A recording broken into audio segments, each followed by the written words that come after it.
اگر سی S S کرنے والے اتنے قابل ہیں تو پاکستان کے ادارے تباہ حال کیوں ہیں؟ آپ ریلوے کا حال دیکھ لیں، آپ پولیس کا حال دیکھ لیں، آپ سینکڑوں کی تعداد میں موجود سرکاری اداروں کا حال دیکھ لیں۔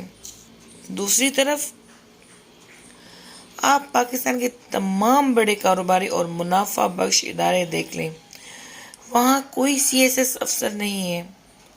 تمام کامیاب اور منافع بخش اداروں میں آپ کو پروفیشنل لوگ ملیں گے۔ اینگرو گروپ، عارف حبیب گروپ، نشاط گروپ سمیت تمام کامیاب ادارے پروفیشنل لوگ چلا رہے ہیں۔ ٹی سی ایس میں ایک بھی سی ایس ایس آفیسر کام نہیں کرتا، لیکن T C S Pakistan post سے زیادہ منافع میں کیوں ہے؟ دنیا بھر میں پروفیشنل لوگوں، انجینئرز، ڈاکٹرز، سائنسدانوں اور اساتذہ کی عزت ہے۔ ایسے پروفیشنلز جو اپنے ممالک کو ترقی کے آسمان تک لے گئے۔ بدقسمتی سے ہمارے ملک میں الٹی گنگا بہہ رہی ہے۔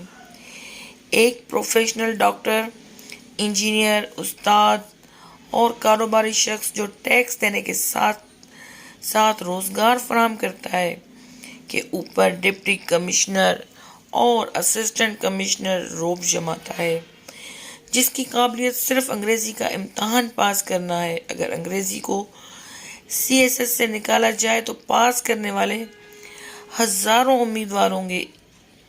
ایک واقعہ مشہور ہے کہ ایک امریکی صدر سے پوچھا گیا، اگر آپ سے ملاقات کے لیے ایک سیاستدان، ایک بزنس مین اور ایک سرکاری افسر آئے تو آپ پہلے کس سے ملیں گے؟ تو اس نے جواب دیا، بزنس مین سے۔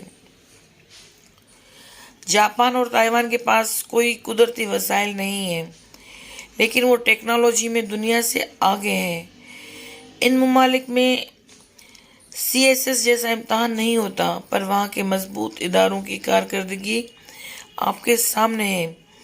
پاکستان کو بھی ترقی کے لیے سرکاری افسر شاہی نہیں بلکہ پروفیشنلز کی ضرورت ہے۔